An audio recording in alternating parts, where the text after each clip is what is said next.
You've been told you need $1 million to retire, $2 million to be safe. Every financial calculator, every advisor, every retirement article tells you the same thing. $300,000 isn't enough. You're short. Keep working. Keep saving. You'll never make it. Let me tell you something. Charlie Munger thought differently, and he was right.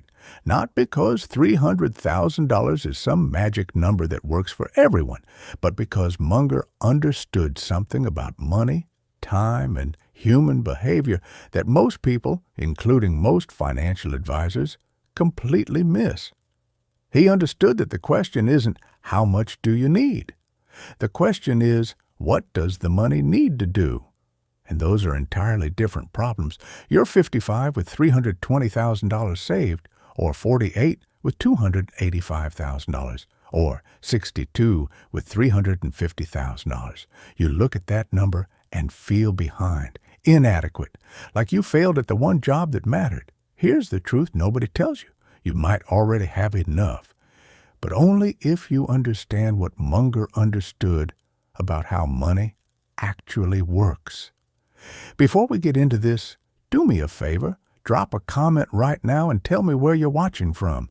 I want to know who's here. City, state, country. Just let me know. This is where people with $300,000 to $500,000 saved make their biggest mistake. They think the number is too small, so they either keep grinding at jobs they hate or they panic and make terrible decisions trying to catch up. But the problem isn't the amount. It's the misunderstanding of what makes money sufficient. Here's what's really happening. Sufficiency isn't a number. It's a relationship between four variables: your assets, your spending, your timeline, and your behavior. Get those four things aligned, and $300,000 can absolutely be enough. Misunderstand any one of them, and $2 million won't save you. The people who retire successfully on modest portfolios understand something the million-dollar failures don't. They understand that wealth isn't about the size of the account. It's about the sustainability of the system. And the difference between these two groups isn't intelligence or luck. It's clarity about what they're actually trying to accomplish. You open your 401k statement, $340,000. You're 57 years old. You've been saving for 28 years. Every paycheck, like clockwork. You maxed out the company match. You raised 2 kids. You paid off the house. You did everything right, and $340,000 feels like nothing. You run the retirement calculators online. They tell you that you need $1.2 million. You're short by $860,000. The calculator says you need to work until you're 73, and even then you'll be cutting it close. You close the browser window and feel sick. Here's what's happening. You're asking the wrong question. You're asking, is this enough? But that question has no answer, because enough is undefined. Enough for what? Enough for whom? Enough based on what assumptions about spending, returns, longevity, and behavior? The retirement industry has trained you to think in absolutes. You need X dollars. Period. But that's not how money works in reality. Money doesn't exist in isolation. It exists in context. And the context is everything. Let me show you what I mean. 2 people, both 60 years old, both with $350,000 saved. Person A spends $65,000 per year. Person B spends $35,000 per year. Same portfolio, completely different realities. Person A is objectively short. They'll run out of money in their early 70s, even with reasonable returns. Person B can retire today and likely die with money left over. Same account balance, different outcomes. Because sufficiency isn't about the number in the account. It's about the relationship between the portfolio and the life you're trying to fund. But here's where it gets more complicated. You've been conditioned by 40 years of accumulation behavior. Save more, grow the number, make the account bigger. That was the right approach for decades. But somewhere around age 55, the rules change completely, and most people never make the mental shift. During accumulation, bigger is always better. A $400,000 portfolio is objectively better than a $300,000 portfolio. Growth is the only metric that matters. But in distribution, when you're actually living off the money, the metrics change. Sustainability matters more than size. Volatility matters more than maximum growth. Your spending matters more than your returns. You spent 30 years learning one game. Now you need to play a completely different game. And nobody told you the rules changed. Most people don't realize what's happening beneath the surface. They keep playing the accumulation game after they should have shifted to the distribution game. They take too much risk at 58 because that's what worked at 38. They panic about every market drop because they're still measuring success by account balance instead of by cash flow sustainability. You're not behind because you have $340,000. You're confused because you're using the wrong measuring stick. And that confusion will cost you years of your life working a job you don't need to work, or years of stress about money that doesn't need to be stressful. Let me show you what this actually means. Munger understood something about compound interest that most people get exactly backward. Everyone knows the formula. Money grows exponentially over time. Invest early. Let it compound. But here's what people miss. Compound interest works in both directions. It compounds your money, but it also compounds your time. Your $300,000 at 60 years old is fundamentally different from $300,000 at 40.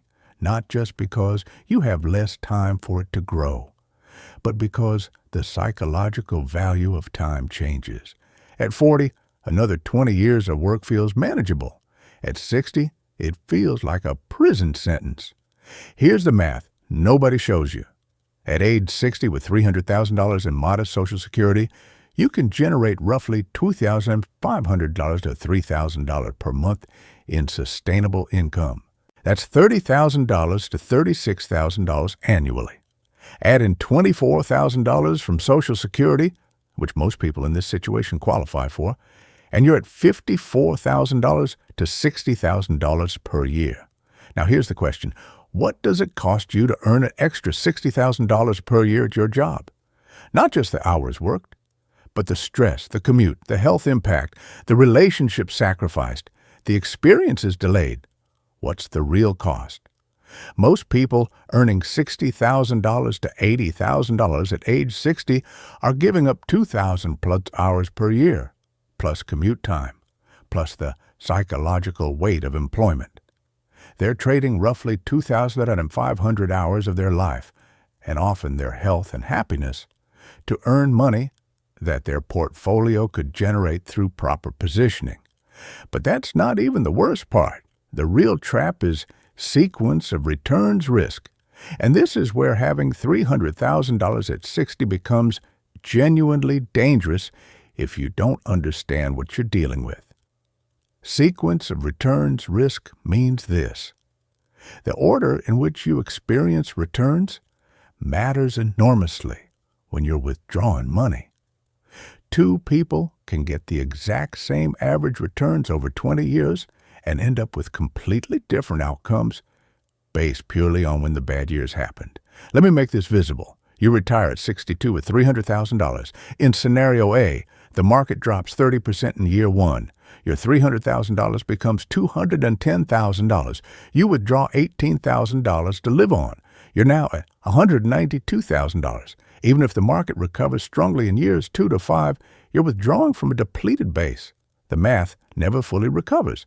In scenario B, you retire at 62 with $300,000. The market grows 15% in year one. Your $300,000 becomes $345,000. You withdraw $18,000. You're at $327,000. Now you have a cushion. When the inevitable downturn comes in year 4 or 5, you can weather it. Same average returns over the full period, massively different outcomes. The difference is purely the sequence. And you have zero control over sequence. You retire when you retire. The market does what it does. This is why your 60s are the most dangerous decade of your financial life. Not your 40s, not your 70s, your 60s. You're making the transition from accumulation to distribution. You're navigating sequence risk. You're establishing spending patterns that will persist for 30 years. And you're doing all of this at exactly the moment when your margin for error is smallest. Here's where it gets interesting. Munger's answer to this problem wasn't to accumulate more. It was to engineer the system differently. He understood that you can't control returns. You can't control sequence. But you can control 3 other variables: your spending, your withdrawal strategy, and your behavior during volatility. Most people focus on the one variable they can't control: returns. They take more risk, chasing growth to make up for lost time. They check their portfolio daily. They panic during downturns. They lock in losses. The successful retirees focus on the 3 variables they can control. They reduce spending by 20%. They structure withdrawals to avoid selling during crashes. They build behavioral systems that prevent panic. Same portfolio size, completely different engineering, completely different outcomes. This is why 2 people with $300,000 can have opposite experiences. One runs out at 78. One dies at 88 with $400,000 remaining. The difference isn't luck. It's not returns. It's the system design. Here's the truth that contradicts everything the financial industry tells you. More money doesn't solve bad behavior, and good behavior with $300,000 beats terrible behavior with $800,000 every single time. The industry wants you to believe that accumulation is the answer. Save more. Invest more aggressively. Work longer. Get that number up. But that's because the industry makes money from assets under management. They need you to believe the number matters more than the system. Let me show you why that's backward thinking. You're 59 with $320,000. You're exhausted. Your job is destroying your health you hate every morning. The financial advisor tells you that you need to work until 67 to hit the magic number. 8 more years. 8 years at a job that's killing you. 8 years of stress-related health problems. 8 years of delayed living. 8 years of watching your energy decline, your health deteriorate, your relationship strain. For what? To hit an arbitrary number that a calculator spit out based on assumptions that probably don't even match your actual life? Here's what Munger would ask. What's the point of wealth? The point isn't the number. The point is freedom, autonomy, the ability to spend your time on things that matter to you. If you sacrifice 8 years of freedom to accumulate more wealth, you didn't win.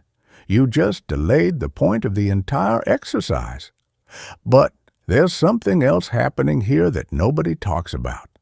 The longer you work past the point where you could retire, the more you're training yourself to be afraid of not working. You're reinforcing the psychological dependency on the paycheck. You're making the transition harder, not easier. I've seen this personally dozens of times. People who could have retired at 60 but worked until 65 to be safe. Then at 65, they're terrified to actually retire because they've spent 5 extra years cementing their identity as an employee. The money didn't give them confidence. It gave them more fear. Now here's the paradox. The safer you play with $300,000, the more likely you are to fail. If you're so conservative, that you keep 80% in cash and bonds, you're guaranteeing that inflation destroys your purchasing power over 25 years. If you're so afraid of market volatility that you never invest properly, you're choosing certain slow failure over uncertain possible success. The wealth-building strategies that got you to $300,000, consistent saving, broad diversification, long-term holding, those still matter, but the risk tolerance needs to change. At 35, you can afford to be 100% stocks because you have 30 years to recover from crashes. At 65, you can't. But at 60, you can't afford to be 20% stocks either because you have 25 or 30 years of retirement to fund and inflation will eat you alive. The data shows something nobody expects. The optimal allocation for someone retiring at 60-65 is often more aggressive than people think. Not reckless, but something like 60-70% equities, not 30-40%. Because the risk isn't volatility. The risk is running out of money at 85. This is the part even financial advisors miss. They tell 65-year-olds to move to 40% stocks because that's age-appropriate. But age-appropriate for what?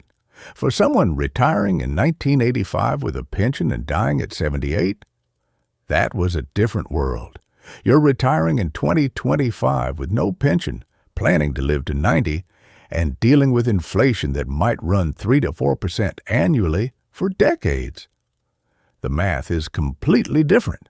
The old formulas are actively dangerous, and yet they persist because they feel safe. They feel prudent. But prudence isn't about following old rules. It's about understanding current reality. Let me make this concrete. You're 58 with $305,000 saved. You make $72,000 per year. You spend $55,000 per year. You hate your job. Can you retire? Here's how to think about it. Not, is $305,000 enough? But what system would make $305,000 sufficient? First variable, spending. You spend $55,000 now. Could you spend $45,000? Not suffer, not deprive yourself. But optimize. The house is paid off. The kids are gone. You don't need the wardrobe for work. You don't need the commute costs. You don't need the stress spending. Could you live well on $45,000? If yes, you just changed everything. $305,000 generating 5% real return plus growth equals roughly $15,000 per year in sustainable withdrawals. Add Social Security at 62, let's say $21,000, reduced for early filing, you're at $36,000, gap of $9,000 per year. Second variable, bridge income. Could you earn $9,000 per year doing something you actually enjoy? Part-time consulting? Freelance work? Teaching?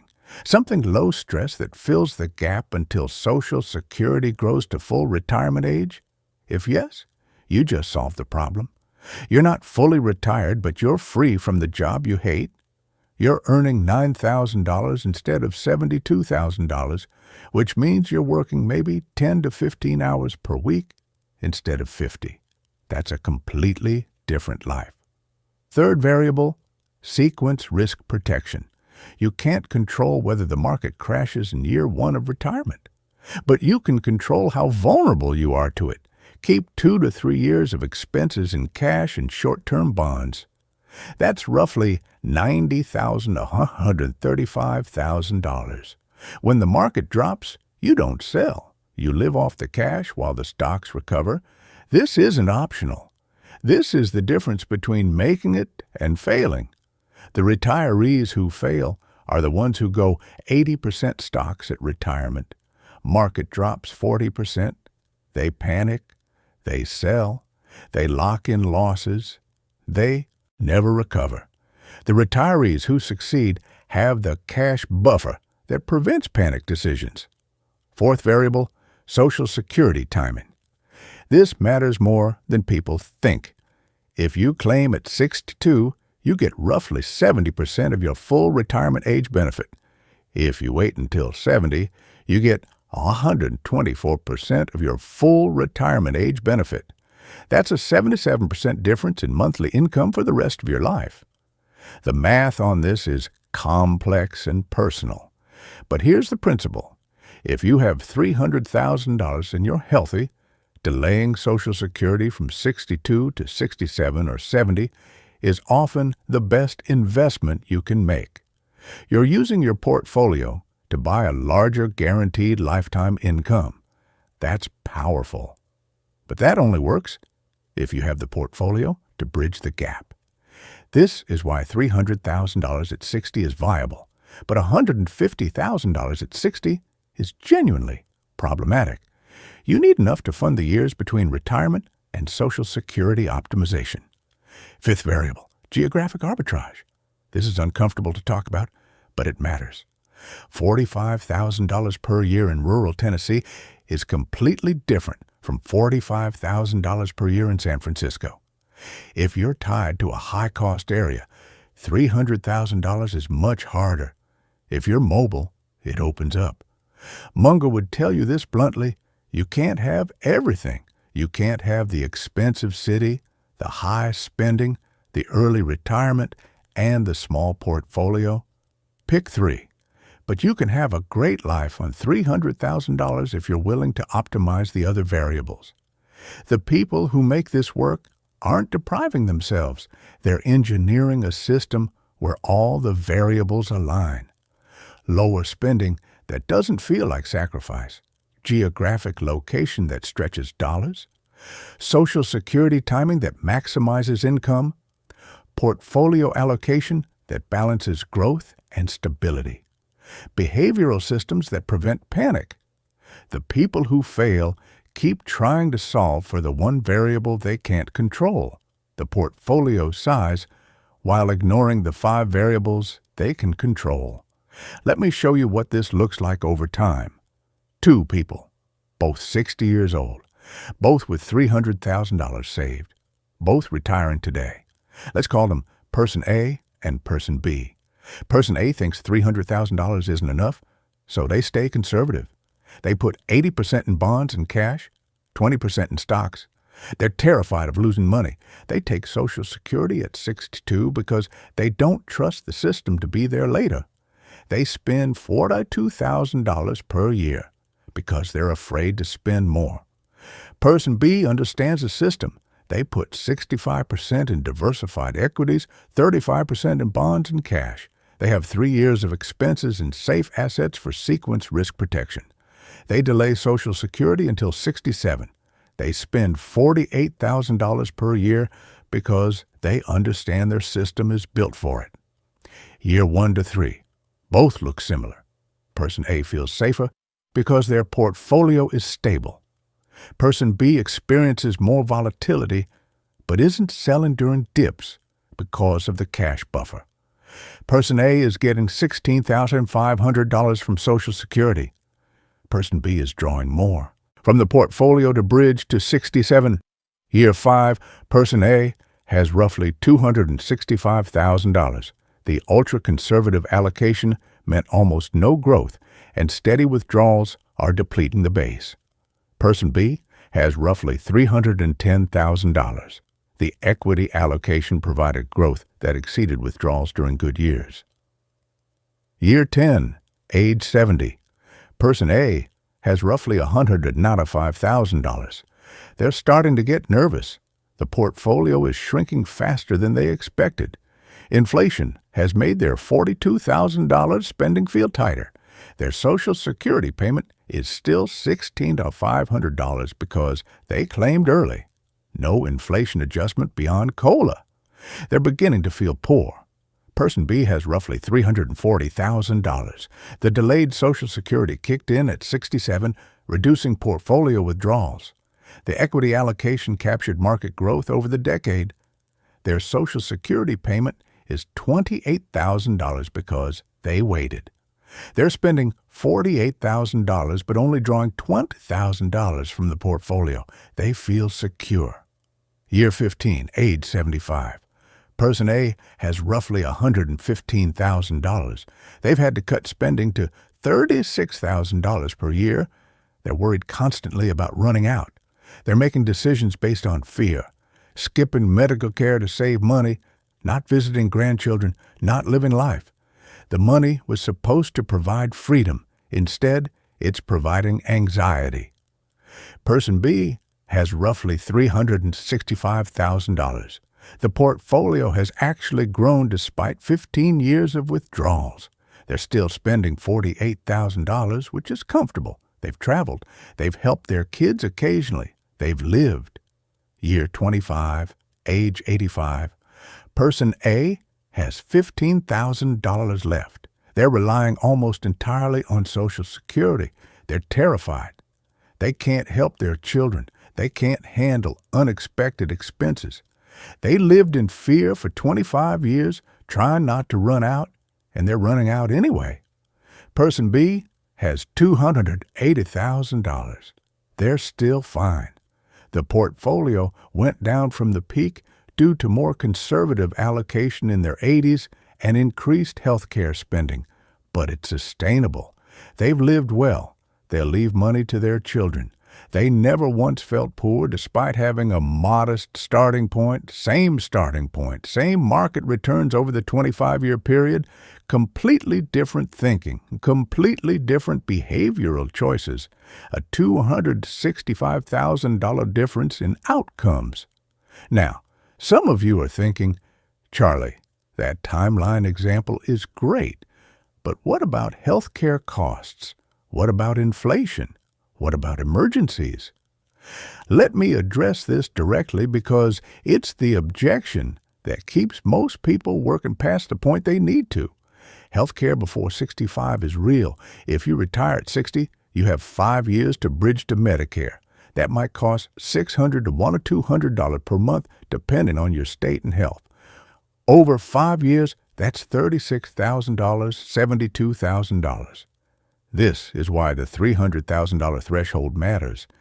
If you only have $200,000, healthcare costs alone make early retirement nearly impossible. But here's what people miss. You're already paying for healthcare.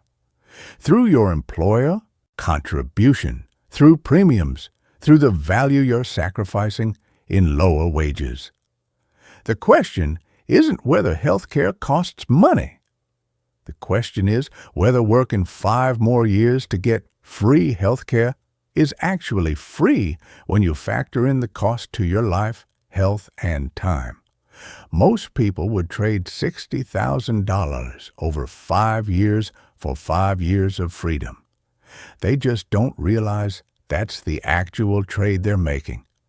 Now here's where the timeline really matters. The decisions you make at 60 determine your reality at 85. The fear-based conservative approach that feels safe actually creates the outcome you're afraid of. The engineered, aggressive, but protected approach that feels risky creates security.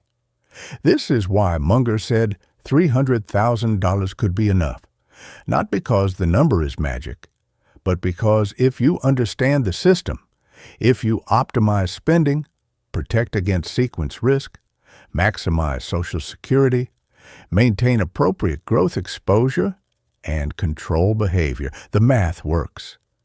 The people who say $300,000 isn't enough are really saying, I don't trust myself to engineer the system correctly. And that might be accurate self-assessment. This isn't easy. It requires discipline, understanding, and behavioral control that most people don't have. But if you can build the system, if you can align those 4 variables I mentioned earlier, $300,000 at 60 absolutely can fund 30 years of retirement. I've seen it work. The question isn't whether it's possible. The question is whether you're capable of the discipline it requires. Here's the hardest part of all of this. And it's not the math. It's not the portfolio allocation. It's not the spending cuts. It's the identity shift from worker to retiree. For 40 years, you've been an employee. Your identity was tied to your work. Your social circle came from your job. Your purpose was defined by your career. Your worth was measured by your paycheck and your title. Every Monday morning, you knew what you were supposed to do. Now you're supposed to retire on $300,000, and your brain is screaming that this is insane, not because the math doesn't work, but because retiring means admitting that you're done being that person you've been for 4 decades. It means stepping into uncertainty, and humans hate uncertainty more than they hate almost anything else. This is why people with $2 million struggle to retire. It's not the money, it's the identity. They don't know who they are if they're not the vice president of operations or the senior engineer or the department head. The title gave them significance. What happens when the title disappears? For 40 years, you saved. Every dollar that went into the 401k felt like progress, like responsibility, like doing the right thing. Now you have to spend. Every withdrawal feels like failure, like moving backward, like dismantling what you built. Your brain hates this, even though spending the money is literally the entire point of saving it. This psychological trap keeps people working until they're 70, sitting on $1.5 million they're too afraid to spend. They die at 78 with money in the account, having sacrificed their 60s and early 70s for safety they didn't need. That's not success. That's tragedy. The mental model shift required is this. You're not depleting an asset. You're using a tool for its designed purpose. A hammer sitting in a toolbox isn't valuable. A hammer driving nails is valuable. Your portfolio sitting untouched isn't valuable. Your portfolio funding the life you want to live is valuable. Here's what successful retirees understand that others don't. Retirement isn't about having enough money. It's about having enough confidence in your system. The confidence comes from understanding the variables, engineering the protection, and trusting the math. Once you have that confidence, $300,000 feels completely different. But that confidence is hard to build when you've spent 40 years in one mental model. You were the accumulator, the saver, the responsible one who didn't spend frivolously. Now you need to become the portfolio manager, the strategic spender, the person who understands that dying with $2 million is just as much a failure as running out at 75. This shift is uncomfortable because it requires you to change your relationship with risk. For 40 years, market volatility was opportunity. Down markets meant stocks were on sale. Crashes meant maximum contribution years. Now, volatility is threat. Crashes during early retirement can destroy your plan. You need to fear different things and welcome different outcomes. Your brain treats this as dangerous. The unlock comes when you stop measuring success by account balance and start measuring success by life quality. Did you do the things that mattered? Did you spend time with people you love? Did you experience what you wanted to experience? Did you live with purpose and autonomy? If yes, the retirement worked regardless of whether you died with $50,000 or $500,000 remaining. Person A, from my earlier example, the one who ended up with $15,000 at 85, didn't fail because they ran low on money. They failed because they spent 25 years in fear and deprivation, trying to avoid running low on money. The fear created the outcome they were afraid of and robbed them of the life they retired to live. That's complete failure on both dimensions. Person B succeeded not because they had $280,000 at 85. They succeeded because they lived well for 25 years, never felt poor, helped their kids, traveled, experienced life, and had money remaining. The money enabled the life. The life was the point. Once you make this shift, once you genuinely understand that the money is the tool, not the goal, everything changes. You stop checking your portfolio obsessively. You stop feeling guilty about strategic spending. You stop comparing yourself to people with larger portfolios. You start asking, is this system working? Instead of, is this number big enough? And suddenly, $300,000 doesn't feel small. It feels like what it is, a carefully engineered system that generates $30,000 or $40,000 per year in sustainable income, combined with Social Security to fund a life you actually want to live. Let me give you the exact steps to know if you're ready. Not theory, not philosophy. Actual executable steps you can do this week. Step 1. Calculate your true annual spending. Not what you think you spend. What you actually spent last year. Pull bank statements, credit card statements, cash withdrawals. Add it all up. Most people are surprised. They spend 15-20% more than they think they do. Step 2. Identify discretionary versus non-discretionary. Housing, healthcare, food, utilities. Non-discretionary. Travel, dining out, hobbies, subscriptions. Discretionary. You need to know the difference because discretionary can be optimized without feeling like deprivation. Step 3. Run the actual math. Take your non-discretionary spending, add back half of discretionary. You'll spend some, but less than now. That's your retirement spending target. Now multiply by 25. That's roughly what you need saved if you want zero Social Security dependence. But add in Social Security estimate. Get it from ssa.gov. Takes 5 minutes. And suddenly, the number you need saved drops dramatically. If that number is at or below your current portfolio, you're in the zone. If it's 20-30% higher, you can bridge with part-time work or slight spending optimization. If it's 50% plus higher, you genuinely need to work longer or make significant life changes. This isn't a guess. This is math. Do the math this week. That's not poverty. That's not struggle. That's freedom for people who understand the system. The people who can't make this shift will never feel wealthy no matter how much they have. The people who do make this shift can retire successfully on amounts that seem impossible to others. Here's the question that determines everything. What are you actually retiring to, not just from? Most people can tell you what they're retiring from. The job they hate, the commute, the boss, the stress. But when you ask what they're retiring to, they go blank. I don't know, travel? Spend time with grandkids? These aren't plans. These are postcards. The people who successfully retire on $300,000 have clarity about what they're building. One guy I knew retired at 61 to restore vintage motorcycles and teach welding to high school kids.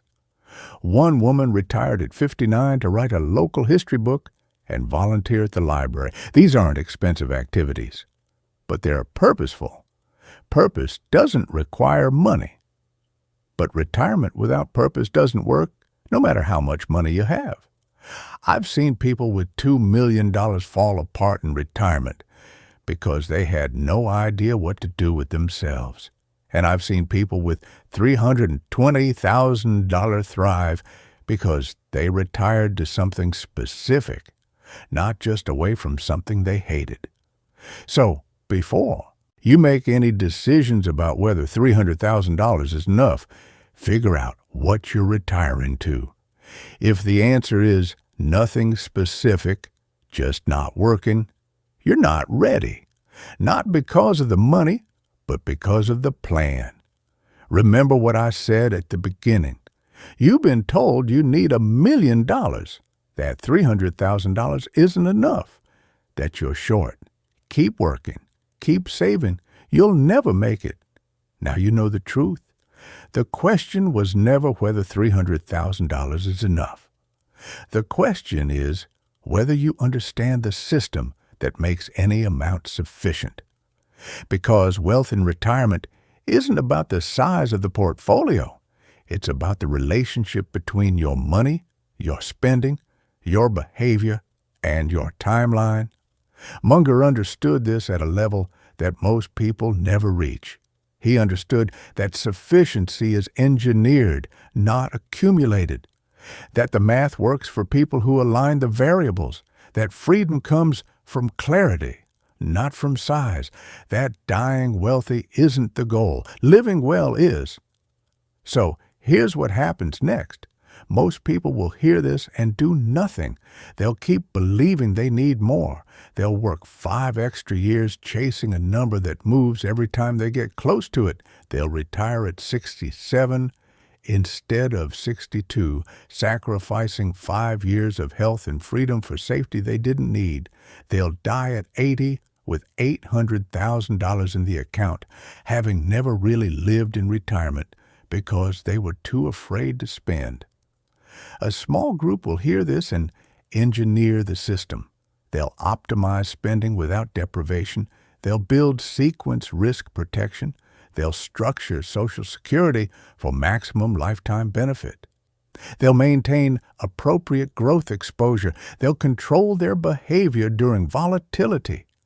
They'll retire 5 years earlier than they thought possible and live better in retirement than they expected. The difference isn't intelligence. It's not luck. It's not even the starting portfolio size. It's the willingness to understand the system and trust the math. It's the courage to optimize instead of accumulate. It's the discipline to align the variables that matter.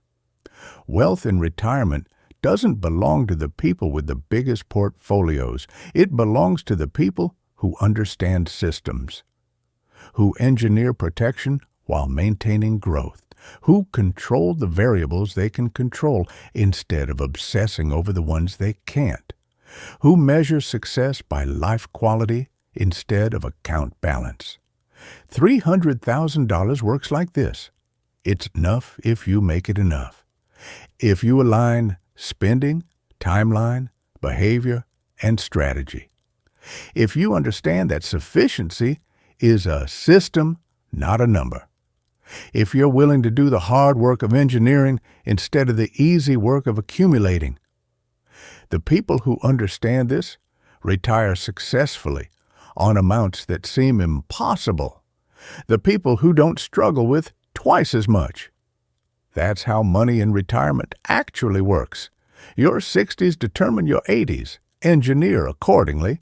Now, if you want more brutal honesty about building wealth and achieving financial independence, timeless principles that actually work instead of get-rich-quick garbage, subscribe to this channel.